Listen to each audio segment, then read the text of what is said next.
for ease of conversation, it's CRIRSCO. Don't ask me what CRIRSCO means. It doesn't mean the Committee for Mineral Reserves International Recording Standards, obviously. It had some other name when it was first created, when it was first put together. Lost in the midst of time, it was even more complicated, so it's just CRIRSCO. As Stuart said, my professional career started at the top, the very sexy end of the business, platinum group metals, working with De Beers in diamond exploration, and it was a very quick race to the bottom, in the sand and gravel, crushed rock in about 1990, and I haven't really managed to move on since. But joining CRIRSCO via PERC, for me, wasn't too much of a step, because the one thing about reserve and resource reporting and exploration result reporting is it's designed to cover all commodities and solid materials, from lowly sand and gravel that goes into the concrete, and all the way up to those platinum group elements, diamonds, and everything in between. So over the next 45 minutes or so, depends on how much I talk, how quickly I talk, we'll cover some of what is CRIRSCO, who's in CRIRSCO, why is CRIRSCO, and pick up on some of the words that get bandied around in our industry that people sometimes don't really know what they mean, but they use them with great authority, and the implications for that on the people who hear those words need to be talked about. So, why is CRIRSCO necessary? Mining industry is international, contributes nationally, globally to the economy. We dig things out of the ground. They're depleting assets. It's not like a factory or an office building. We're slowly eroding our asset base. Okay, you might depreciate the value of a piece of equipment or an office, but it's still there. You can still use it, even when it's written down to zero. Of course, our mineral assets, once you've written those down to zero, you're closing the mine. And we don't know everything about them before we launch into this great venture, trying to dig them up. So we have to deal with that imperfect knowledge, that uncertainty inherent in everything we're doing. And we need to be able to communicate risk. That's risk within the company, that's risk with the communities that we're operating in. But most important for CRIRSCO, it's the investors and other stakeholders, the money men, the people who are putting their hand in their pocket, handing over the money to these mining companies to undertake their ventures. And that mining investment, that's a worldwide activity. It's no longer you're just investing in a site down the road. Significant sums of money, as we'll see, are being exchanged worldwide. People are deciding this is a good business to invest in. So somehow, somebody needs to be able to understand and interpret those risks that go with that. So why was it created? Anyone want to hazard a guess? I will be asking questions. I can't talk. Why was CRIRSCO created? Yay, there we go. It had to come up at some point. And so that BRIEX sort of prompted some of the big exchanges to think quite carefully. How do we report, particularly mineral exploration results, moving into resources and reserves? So CRIRSCO was created to promote these best practices. First of all, to figure out what the best practices were, and then loudly and clearly tell everybody so that they could use them. I was just talking to Stuart about this thing, the International Reporting Template. This is the document that's prepared and maintained by CRIRSCO that provides the framework for these minimum standards. And its purpose is for public reporting, and that's an important distinction. If you're just trying to convince me that I should invest my money in your mine site, it's a private transaction. I might be willing to take a higher degree of risk. I may not want some fancy report. But when members of the public, investment community, are being told something, they need to understand what they're being told. Who's telling them this, and on what basis is it formed? So here's where we try and define those standards. What does it all mean?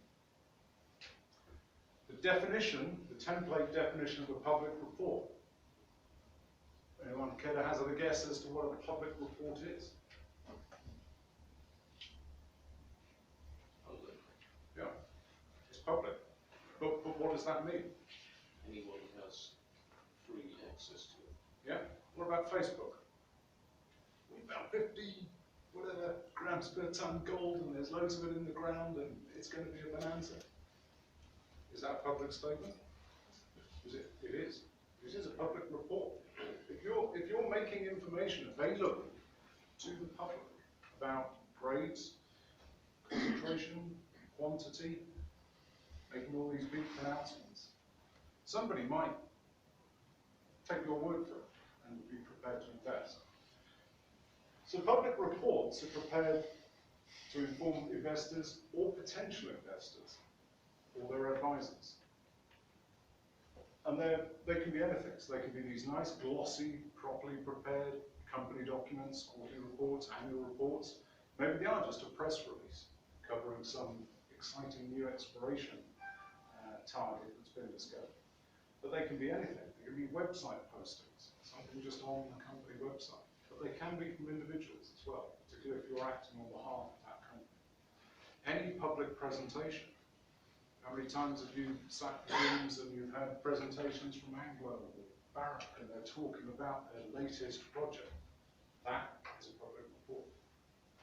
So, in theory, it should be covered by something, somewhere in that international template. And it's based on the three main principles, and we'll keep coming back to these: transparency, materiality, and competence. Transparency, it's clear to all what we're talking about. Materiality, not trying to swamp people with information that doesn't really take us anywhere. It's to the point, good and bad. Don't leave things out, but don't throw loads of things in that really aren't relevant. And competence, the person putting this report, this public report, this statement together, has a measure of competence. They know what they're doing. So the market capitalisation, do not quote me on these figures. It is, another bit of our business, incredibly difficult to find out what is mining market capitalisation worldwide. So I put these together this morning.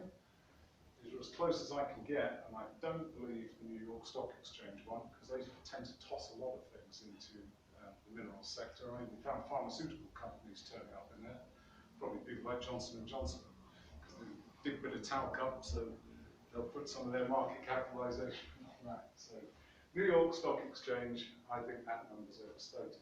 The others, not too bad. Johannesburg Stock Exchange, pretty good, because that's hot off the press this morning from a guy in Samrec.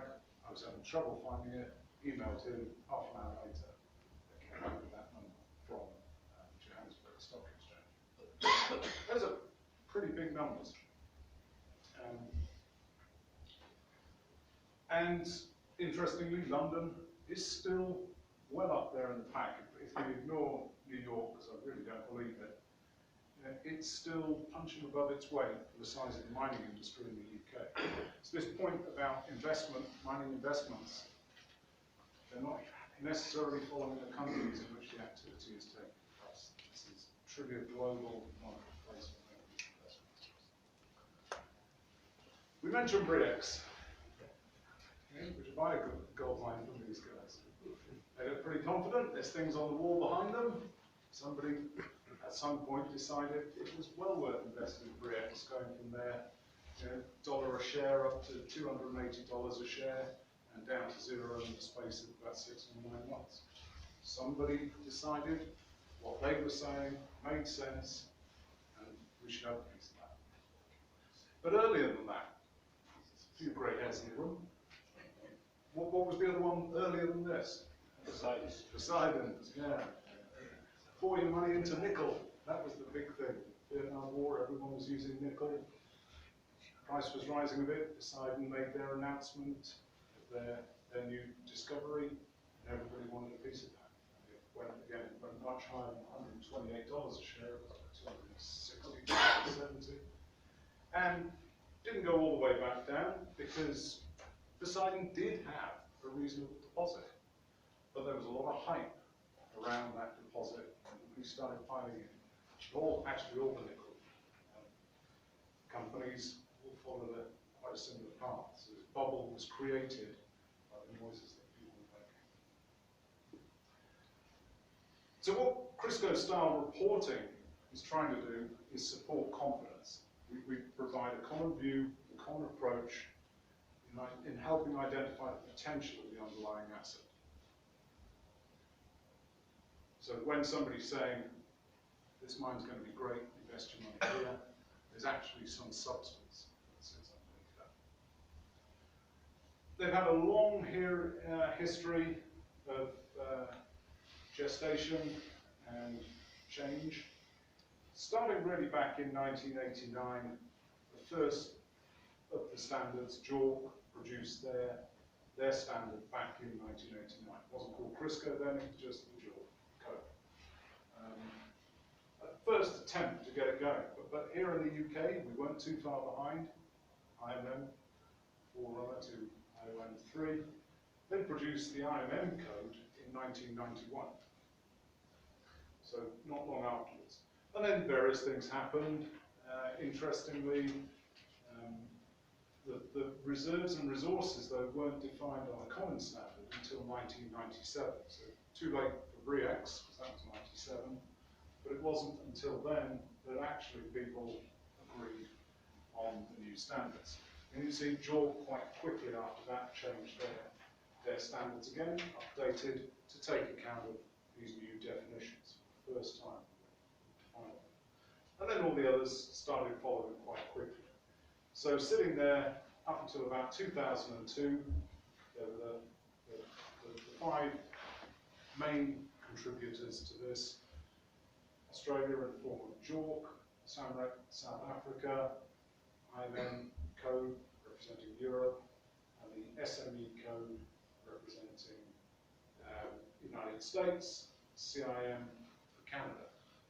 And then for a long time, it was really just those 5 carrying it forward. Up until 2007, when Chile popped up, Chile decided they were big enough, ugly enough to have their own code, and they wanted one. So they have now commissioned Minera, their code, and others following on in quite quick order then, particularly from 2014. You can see on the top line, Mongolia appear, Brazil, Kazakhstan. Kazakhstan's interesting. Talking to Stuart, he asked how long does it take to produce a standard from CRIRSCO. Kazakhstan was about 9 months for the first expression of interest to being a member. The president decreed that it was to happen. It was somewhere in 0.78 of his 100-point plan. Kazakhstan should have its reporting code, and they did. Everybody threw a lot of effort into doing that. So support all the way from the very top of the government down through the mining industry. When countries like Kazakhstan, when their president says something's going to happen, everybody rushes around to do it. Interestingly, Turkey on the end, who joined about this time last year. In fact, it was this time. I think I was in Istanbul this time last year when they joined. For years, they've been toying with this, tinkering around the edges, not really doing anything. And then President Erdogan, in trying to improve Turkey's economy, said, get it done. About 9 months later, they were then accepted to leadership. And all the time, the codes, standards are all being revised. These are living documents. They don't stand still as changes happen in the mining industry. So the codes and standards follow. In some cases, they're leading, and they're following. And we all cannibalize from each other. Someone in some area will have a good idea. Other codes and standards will pick it up, and it will also end up in the template if we think it's worth sharing with everybody. The template was first prepared only in 2006, and you can see since then, though, all of the standards have been updated, revised to take account of the template. So there's an element of leading and an element of following between the templates and the individual standards. So at the moment there's 13 members. You've seen sort of roughly where they were on the timeline. And these form what are known as the National Reporting Organisations.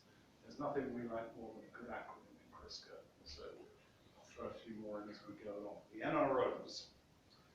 So with our 13 self-regulating NROs, we have India, China, India absolutely will be joining this year, China looking good, and the Philippines very advanced in preparing for that. Others in the background, more than sniffing around, Malaysia, several of the South American countries, all looking to join CRIRSCO in the near future. But certainly India, China, Philippines, very well advanced, very likely to be joining, if not this year, early next year. So what is an NRO, National Reporting Organisation? Typically these are representing single countries, or in the case of PERC, Pan-European Reserves and Resources Reporting Committee, representing Europe, geographical combinations of countries. But each is responsible for developing its own reporting code. It doesn't come down from CRIRSCO. We don't actually have very much say other than certain defined terms. They must use those words, they must use those definitions without change. But they're responsible for developing their own codes, the standards, the guidelines, that perhaps reflect more regulatory environments in their countries. Canada with NI 43101, very heavily regulated, in fact legislated. JORC is very heavily regulated through the Australian Stock Exchange. Here in Europe, ESMA every now and then twitch and think, is there something we ought to do about this? European Securities and Markets Agency. We've seen that the UK London Stock Exchange may well have the largest market capitalisation of the major stock markets in the mining companies, but it's a very light touch from the market regulators in Europe. Maybe there's something there. So they can, NROs will include either single or multiple professional organisations. So in PERC, get on to that, we'll see that in a minute, there's 6 professional organisations that are part of PERC. And then we have individual professionals and experts through these organisations. Maybe they're representing some, we have direct company representation on them. Sometimes there'll be individuals who are from government agencies, not so much in the sort of Western economies, but the more centralised economies or former centralised economies. Government still wants a little bit of oversight and a hand in their national reporting organisations. And direct representation from stock exchanges. No one NRO looks identical to the other. Turkey probably reflects most closely this slide. They have professional bodies, they have some direct company representation from the very large mining companies in Turkey. They have government people from the Ministry of Mines and Energy, and they have, as one of their board members, is representative from the Istanbul Stock Exchange. Mongolia, very similar again in their setup. So we don't define or direct the activities of the NROs. They're pretty well free, they're independent, their own actions and their own area of responsibility. If we think they're doing something that's wrong, not towing the party line, that they'll be told so, but we don't try and insert ourselves in their day-to-day life. So professional organisations, what do we require? Independence. They've got to be, like IOM3, representing the interests of mining professionals. We try and make sure that in the NROs there's representation across the whole of the minerals value chain, geology, mining engineering, metallurgy. Those mining professionals must have particular grades or levels of membership. So IOM3, to be a competent person, CP or QP, another acronym, we'll come on to that. You must be at least member grade. preferably fellow, but in other ones it may be at the highest grades of membership. Must have continuing professional development from these individuals. They must be able to demonstrate they are actively undertaking their development, which of course all of us really ought to be as professionals, as part of our own as well. And they must be able to govern the professional behaviour of those members. So there's got to be some form of sanction, and it's proper sanction, not just a little bit of finger wagging. So some form of enforceable code of ethics and conduct. But anybody who's behaving unethically can be disciplined, including expulsion, withdrawal of their professional qualifications, whatever it may be. If NROs also accept qualifications, different classes of qualifications from other bodies, then they are known as RTOs. So, yeah, this one gets everybody every time. IOM3 is a professional organisation established as part of PERC. IOM3 is recognised by all of the other codes and standards. So members with suitable experience can act as a competent person or a qualified person using another member's code in another country because they're recognised. Interestingly enough, if you're a member of the AusIMM, you are not recognised as a competent person if you want to prepare reports in Canada using the CRIRSCO code, according to NI 43101. But all their members in Canada are recognised under JORC. So maybe an anomaly, maybe the Canadians think that members in Australia, they're just giving away that grade of membership, they will only recognise fellows. So we get off a little bit light here in the UK. That's what it looks like for PERC. So we have the 6 professional organisations: European Federation of Geologists, Geological Society, Institute of Geologists, Ireland. Very geological heavy there. IOM3 sitting in the middle, a few mining engineers.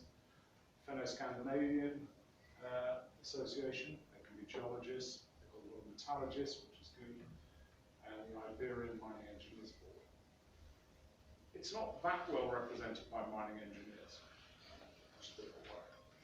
And then each one of those has 4 representatives, up to 4 representatives who are on there. As you can see, I've lost count now, 12, 20, oh, that's 30 people comprising PERC. We had the annual general meeting in Madrid a few weeks ago.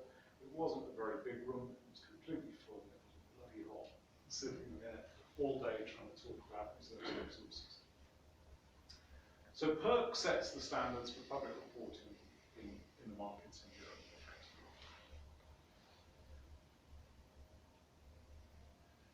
So, that's dealt with how CRIRSCO looks. Let's turn our attention to what it's trying to deliver. We're trying to establish a common approach. So trying to drive better corporate governance from the companies certainly who are using it and the markets that are expecting it. Do that through common definitions. There are some core definitions in the template and they will look the same in everybody's reporting code. Pick up Australian's code, pick up Mongolian code, those things will be identical. Everything else may look different. They may have different guidance, they may have different examples.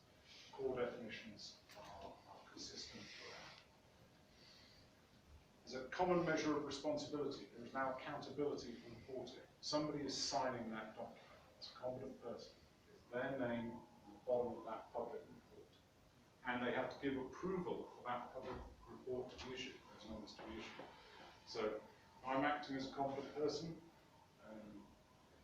I'm doing something on behalf of the company that I work for, in my capacity as a competent person. They can't say, oh, Neil told me that interesting fact last week, I'll go and relay that to all of our investors. They have to have a signed approval from me to release that information. So putting information out into the public domain carries a lot of significance. And this is particularly so for countries that are a little bit litigious, and the Americans have a little bit of difficulty with this, because there, the implication is you are personally liable for what you're saying. Someone, a disgruntled investor, could come after you, your house, your wife's car, whatever it may be. And then we have common standards. So this is the way that we're ensuring that these are tried and tested. These aren't newfangled ideas that are coming up with. These are the best practices that have been identified, trying to ensure that that is the information, that is the approach that is shared around the world. What we're trying to do is get that way of sharing those best practices, making sure that if we're talking about listings on one stock exchange, the information, the knowledge, the approach is the same as on another. If it's one country, again, it's the same as another. Shouldn't be any difference in it. It doesn't really matter which codes or standards is being used. It should be, the net effect is the same. How do we use it? It's not used directly in and of itself. It's there to help new members and existing members of CRIRSCO develop their codes. So it's always aligning the new codes and updating existing. It's a bit of a leader, it's a bit of a follower. It's advisory, the content, other than the definitions, the core definitions. So we don't say that it must replace something, and we certainly don't go to the extent of saying it has to replace any legislation or any regulation in a particular country. But interestingly, more and more, we're seeing that countries are writing this into their legislation and their regulation. Mongolia's done it, Turkey's done it, Kazakhstan has done it. You hear a bit of a theme there, the sort of less Western style emerging democracies, still the government wants a strong hand. Interestingly, that Chile does as well. It's included through legislation in Chile. But Canada always has. Canada, with its national instrument 43101, very early on decided that it was something worthy of legislation. That itself can cause a bit of a problem, because if we do want to change something in the template, Canada is usually the one saying, we can't change that. We would need to go back and revise primary legislation in Canadian Parliament, and they don't work for that works. So sometimes it's trying to find a way through that phase as well. We use it to try and consolidate the best of all codes. So new members are often coming at things with a slightly different take as well, or new topics that emerge. As things evolve over time, new things are popping up. The recent tailings dams disasters in Brazil has prompted a huge amount of interest from the investment community. You may or may not be aware that Church of England Pensions Board wrote to over 600 mining companies about 2 months ago, representing over 100 institutional investors, expecting public disclosure of information related to tailings dams. That's a bit of a change in tack. We've been through the health and safety must improve, we've been through the environment, management must improve, and now moving squarely into ethics, at the ethics field. So maybe there's something in the template that we need to be adding something more about ethical reporting, as well as the changes that have already been included to focus more on environmental management, for example. And it's a model structure, it's not a code, it's not a standard. You can't pick it up, cross out template on the front, write in new code for whichever country. It doesn't work like that. You could try, but it really wouldn't stand up. There's bits of it wouldn't make sense if you try and use it that way. So really, it's an exemplar. It can be used for the new codes, and it can be used updating. What does it contain? Standard terms and definitions. Number of clauses. So this is the things that we generally expect is required for reporting. and then there's guidance and interpretation. What does it all mean? So, it's pretty heavy going. If you pick this document up and you're bored and want to read it, if you're having trouble sleeping at night, reach for this. You'll be asleep by about page 3. We're trying to revise it. That's really hard work for 13 members. It's a long slog trying to revise it. We're trying to revise some bits of content. We're trying to revise the layout and the style to make it more accessible. There's some old-timers in CRIRSCO who wrote much the original template and they're having trouble letting go of it. But the standard definitions, keep saying this over and over and over. They are common to all. The wording is exactly the same.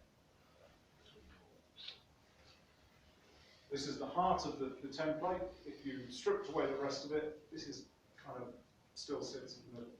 This is showing the relationship between results, resources, and reserves. There's lots of fancy arrows, there's lots of different names, but generally, this is where we're all trying to get to, that everybody understands when they hear the word indicated, resource, there's an idea, a concept of what it is, separate or different perhaps to improve reserve.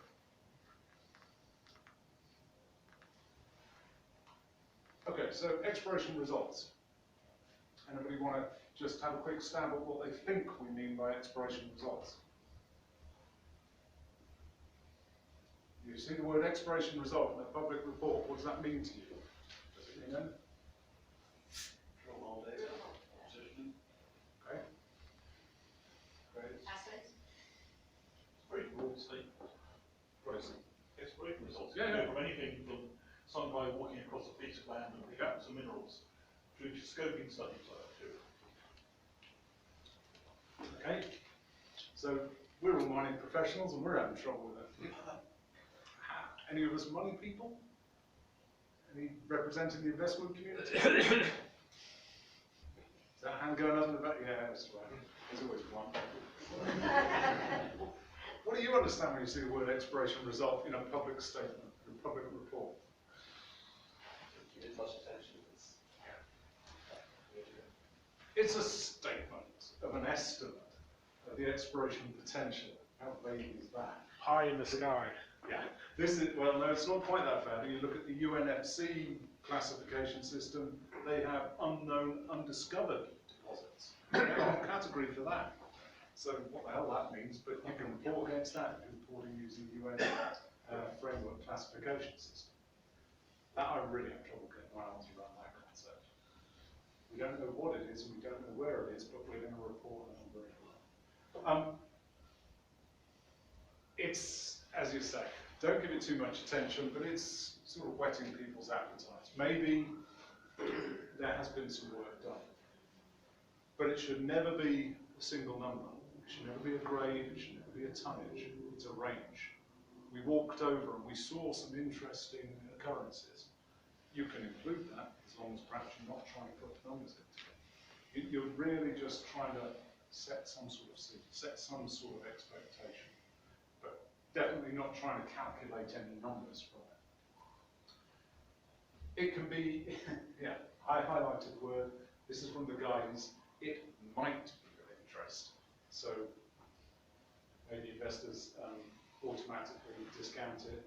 And we can see it sits out there on its own, floating on its own above mineral resources. It's not connected to resources or reserves. It might be wishful thinking, but somebody has done some work and they've found something. So it may be outcrops, it may be single hole intercepts, maybe anything at all that gives somebody somewhere in a company some hope that there's something else worth chasing. But whatever happens in those public reports, it should never be presented so as to imply that at some point this could become economic. So mineral resources, moving along. What do we understand by the term mineral resources?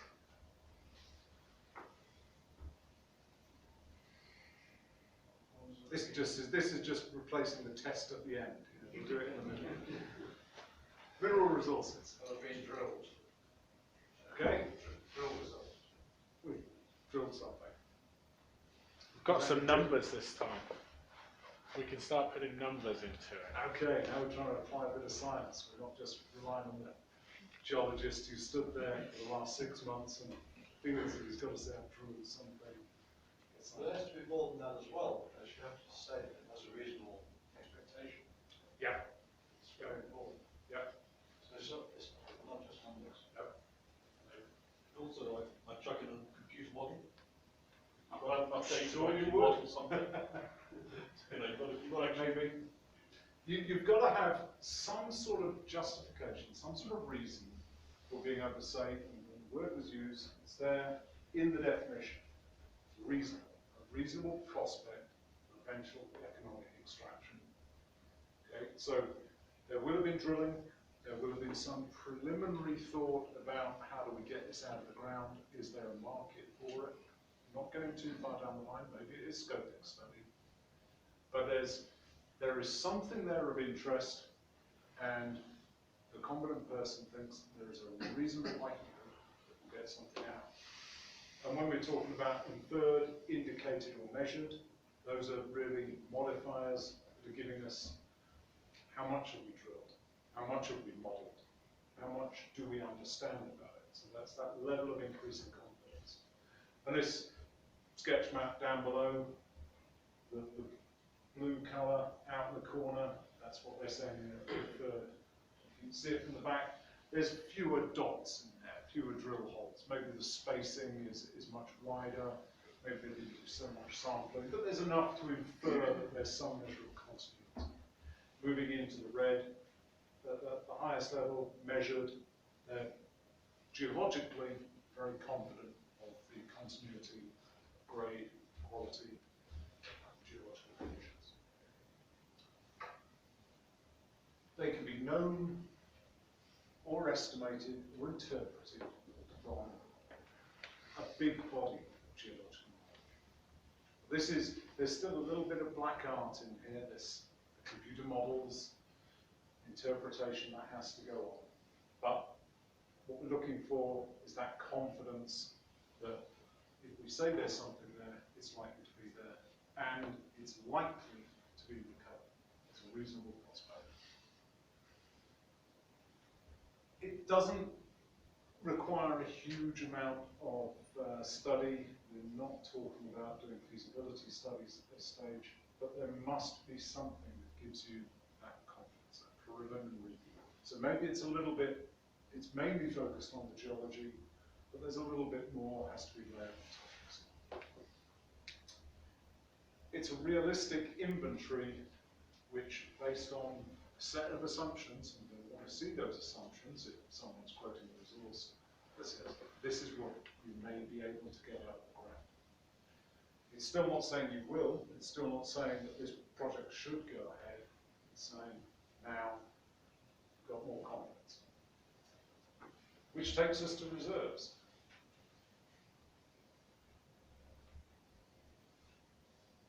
Who wants to stab at that? Makes money. Makes money. We hope.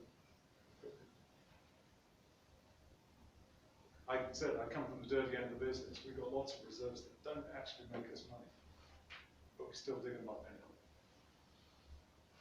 It doesn't imply that it's the economics are right, necessarily. Where we operate several pits or quarries as part of a network, some of them we will be running sub-economically because we're feeding the market, not a product by gold. So our definition is the economically mineable part of only two of those classes of resources, the indicated and the measured.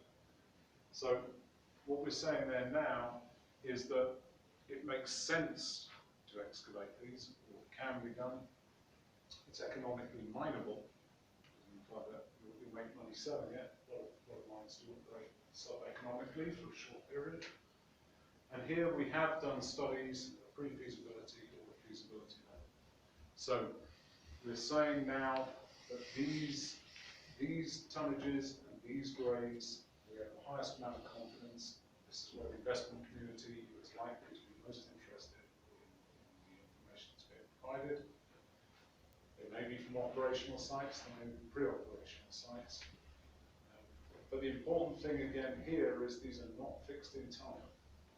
These numbers can change.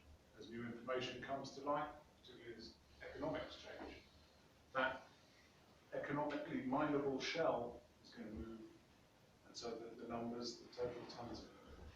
And up there we can see the arrows go back and forward between resources and reserves. They will change between the two as these other factors, these modifying factors change. So that there is a great degree of interaction between those numbers. They're not stationary and fixed in time. And we do have this diagonal dotted arrow, so we might have the highest geological confidence as a resource, but perhaps when we're reporting a reserve, we still think it's economically mineable, but perhaps now there's some uncertainty in other factors that affect our view of the tonnage.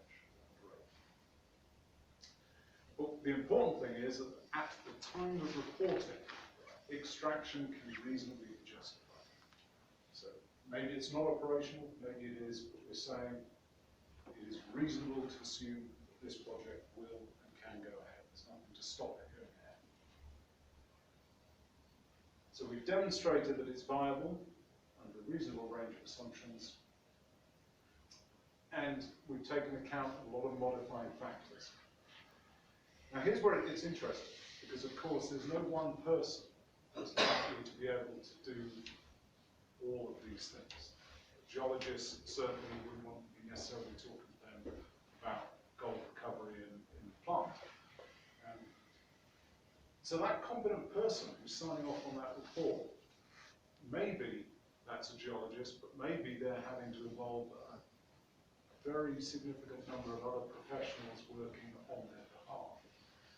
And you think they're taking on the responsibility for the work that somebody else is producing.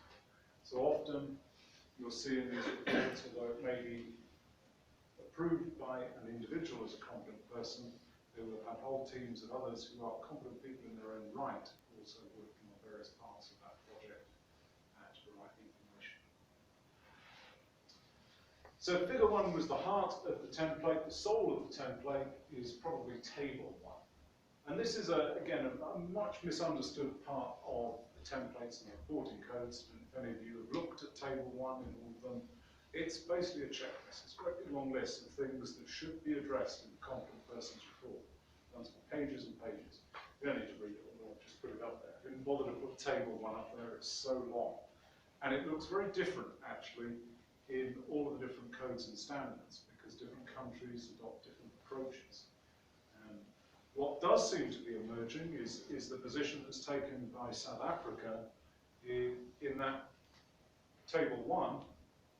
They have set out all their criteria that they expect to see in a competent person's report, and they do expect to see it. It's an if not, why not? So if you don't think it's important, it doesn't need to be part of the competent person's report, you have to say why that isn't. So it's not just leaving things out that somebody may have uncertainty then, or did they just forget to put it in? Are they trying to hide something? So in South Africa, if using the SAMREC, table 1 there, you start at the top, you work all the way through. It's almost like a table of contents for the competent person. Others, JORC included, have a slightly different view. You only need to address the factors of relevance. But that itself is quite a detailed part of the template. It's part of the template that takes up a huge amount of our time when we're trying to do revisions, because this is where all the different standards have most of the input. They're saying, well, we think we should have this. We have to have that. The government says we have to. But taken together, table 1 produces the competent person's report in the form of a checklist. And those public reports, particularly the competent person's report, that's why when you see them, for some sites, they can stand several inches thick. The competent person's report, because they're addressing everything, including things like weather. Weather is a matter for consideration as a modifying factor. If you're trying to work up in the high Arctic, weather, of course, is going to play a big issue. Maybe it's not so much if you're trying to do it in a more temperate climate for Western Europe. So maybe you'd be saying there, it's not an issue. It's just normal temperature variation. So what is a competent person? How many people in the room think they're a competent person? Excellent. Right, so tell me, what's a competent person? What do you require? What are the requirements of a competent person? Somebody, anyone who's got their hand up? Experience and relevant qualified. Okay. Relevant experience, yeah. About 5 years normally. Minimum 5 years. You need to be registered with a RPO or Yep. equivalent.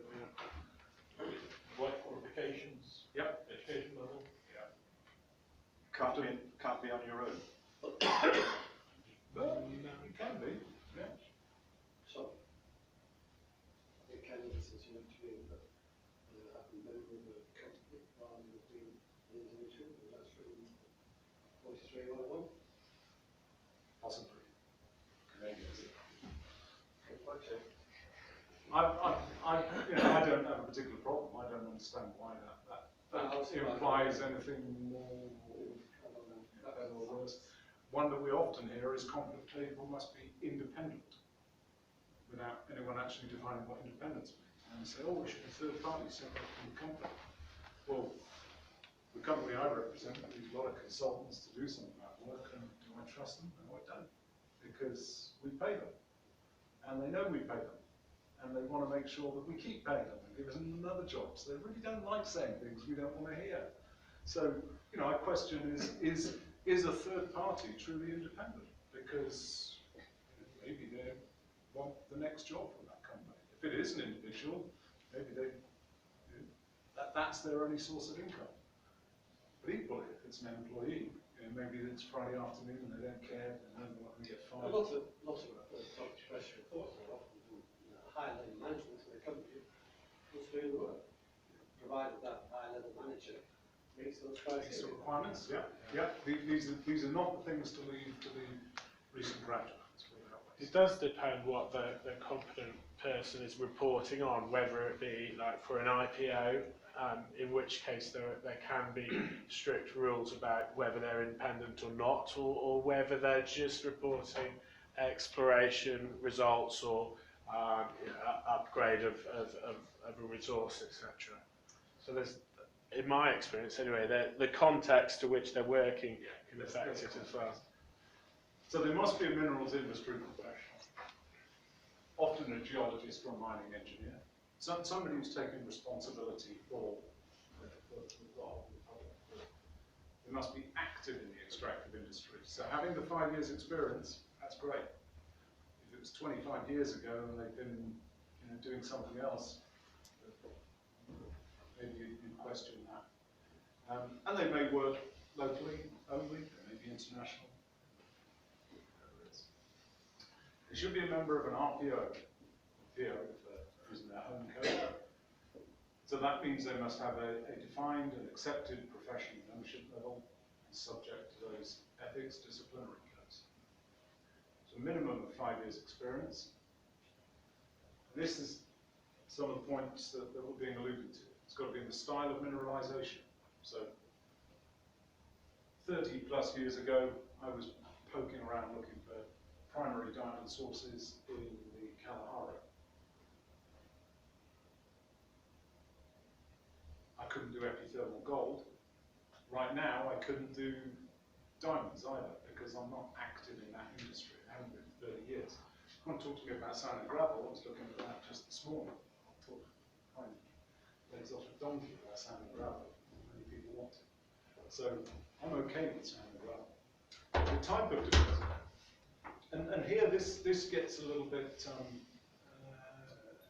into discussion as well.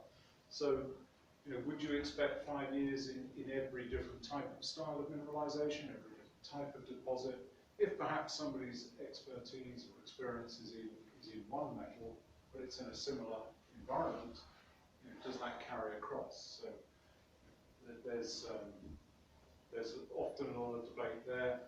If their experience has been vein-hosted minerals, base metals, does that mean that they can work in some of the precious metals as well?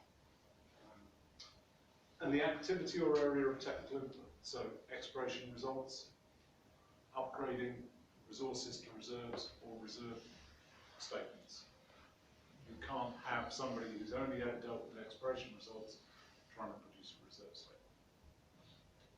So just a quick one for you. What's your view on this?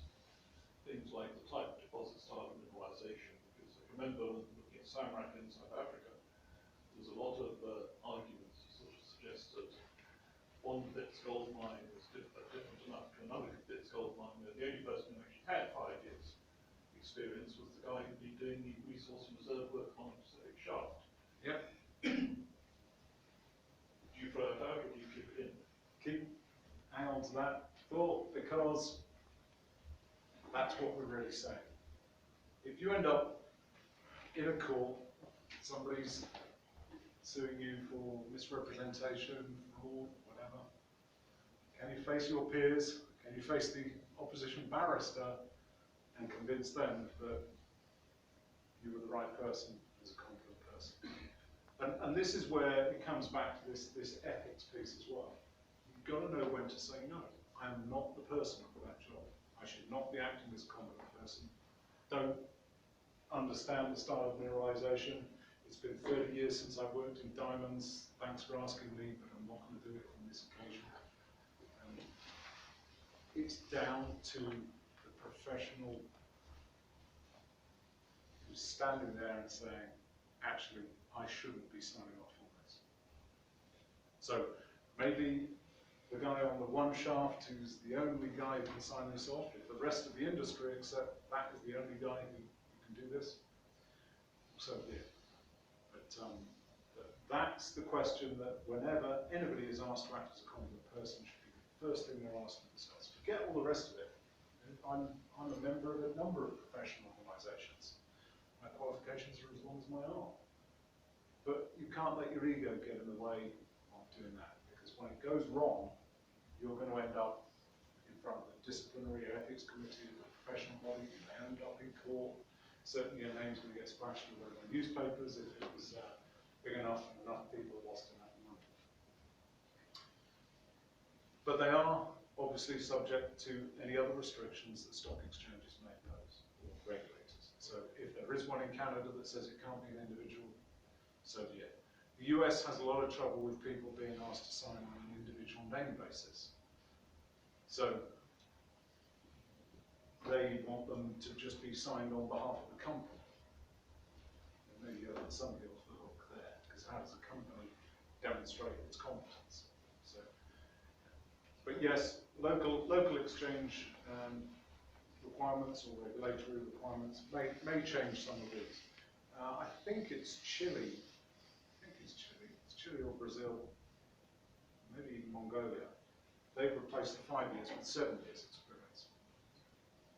So even in local codes, these are the minimums. They will change them to suit. But as long as they meet these minimums, CRIRSCO are happy. So the responsibilities, they're producing the reports. They're providing the information publicly, or at least approving it. Often they are released by directors or PR departments of mining companies. In the background, the assigned statement from this competent person, I approve this information for release.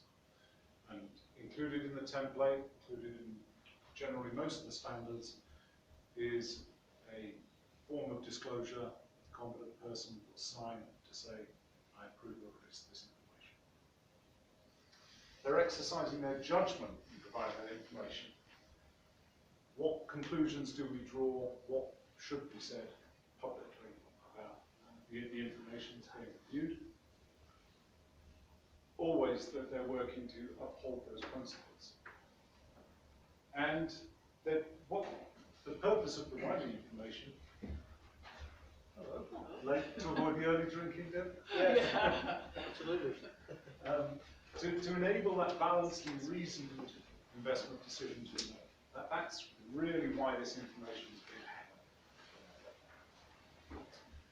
And if doubt exists, then the competent person either should be saying, no, I'm not going to do this, or go and find somebody they can work with that will provide it in that area where they have their expertise. So the CRIRSCO style reporting, what does it provide? Consistent standards, clear definitions, transparency, and above all, public reports that have been approved by a competent, qualified person. Now, Deb's here, I'll have to keep saying qualified person. Another example of how Canada made it difficult for the rest of us. What it doesn't do, doesn't regulate, define the practices used by the competent person when they're classifying, expand that, I'll shut up with typing it, mineral resources, reserves, exploration results. Okay? The way that they behave is a matter for the professional organisations. It's not a matter for templates, not a matter for CRIRSCO directly. It doesn't apply to the internal classification reporting system. So if you happen to stumble across an internal report in a mining company, it may use the words resources, reserves in a totally different context. It may have totally different definitions. My journey with Heidelberg Cement from the UK, I was with Hanson in the UK when they bought my Heidelberg Cement. And Hanson in the UK had been following the IMM code from the early days. Particularly when Hanson PLC was reporting listed on the London Stock Exchange, they had a long history of using CRIRSCO style reporting.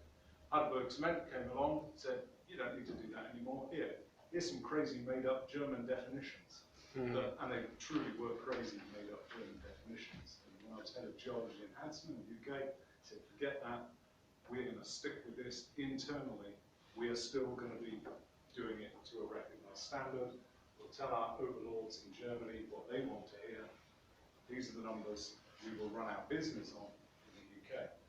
Then as I made so much noise about these and ended up in Heidelberg, trying to convince the rest of the Heidelberg Empire across the world to change their standards internally and for external reporting. That took me 8 years, but we now do it. So every year now, we are updating all of our numbers, and we have a single view across the whole business, and that single view across the business is also projected externally as well. It doesn't apply for government or statistical reporting, unless that government, that country has said, these are the standards that we want to apply. So China, for example, who are seeking to become members, I can't see that the Chinese government anytime soon is going to let go of their internal Chinese classification system. But other countries have gone the whole hog. They've said, that's it. This is now the system that we want to use. Kazakhstan, I think, is an example of that. They said for their internal use, for the government as well as for the markets, they're an easy one. It doesn't deal with breaches of reporting requirements. Those are dealt with, again, not by NROs, although it may be an ethical or professional matter, but generally these are the functions of market regulators or exchanges to sanction those who are breaching the reporting requirements, either requiring them to retract statements, correct statements, whatever it may be. Misconduct is dealt with by the professional organisations, and certainly it doesn't attempt to try and apply any value to the company on behalf, on whose behalf the reporting is being made. They tend to be, or should be, just very clear and ambiguous statements of what we expect. So the competent persons operating worldwide, reporting under all these aligned standards. It's an RPO. I can report on ASX, on sand and gravel, using JORC code. And there are a few there who are doing that, or now in the US as well under their new reporting. It gives that reassurance to the investors. It's that same view worldwide. We're not using different definitions in different areas. It's the same approach. And then, just to finish off, I know that the title or the abstract somewhere was involving Trump and Brexit. That's because one of my colleagues on PERC, who was first approached or first thought this would be a good idea, had offered up some title that involved Trump or Brexit.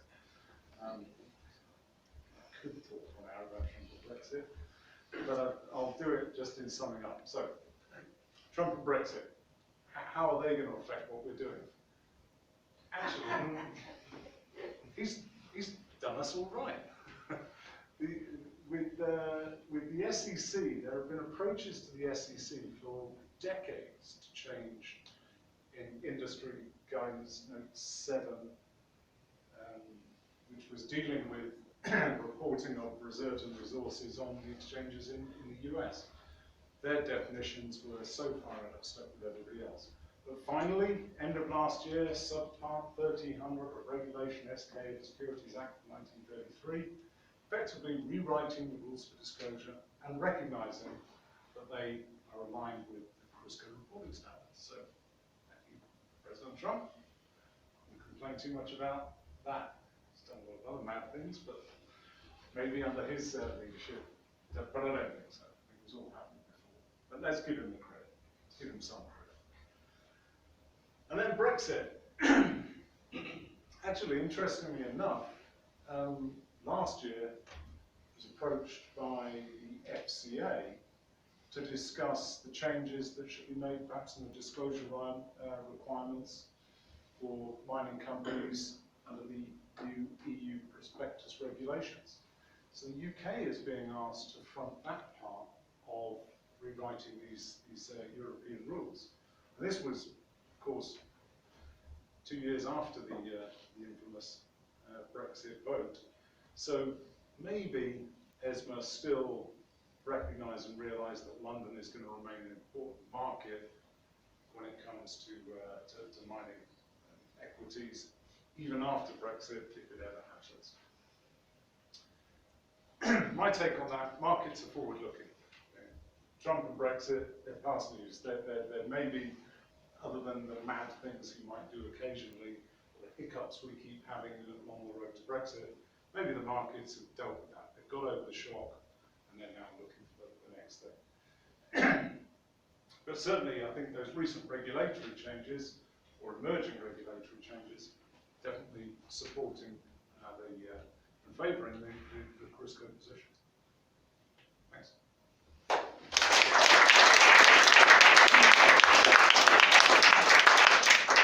Thank you very much, Neil.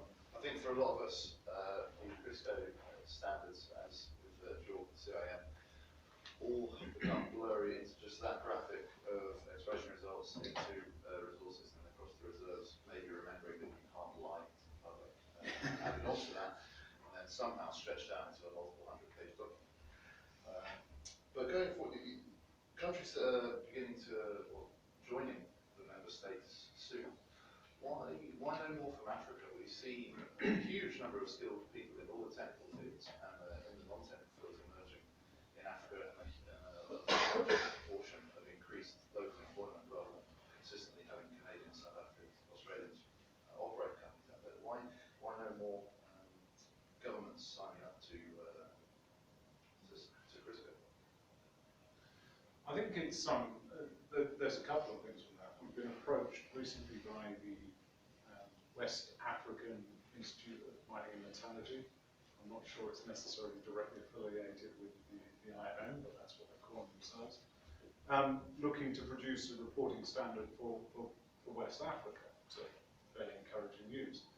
Every now and then there's fits and starts for having a pan-European reporting standard. But I think, at heart, the CRIRSCO aligned reporting codes and standards, that they're geared towards the markets and exchanges.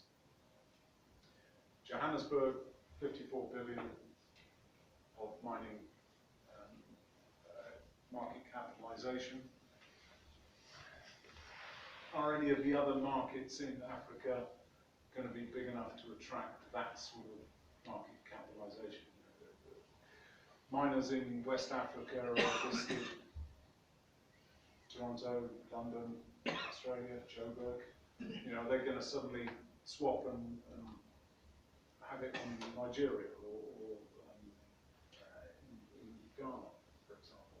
I don't know.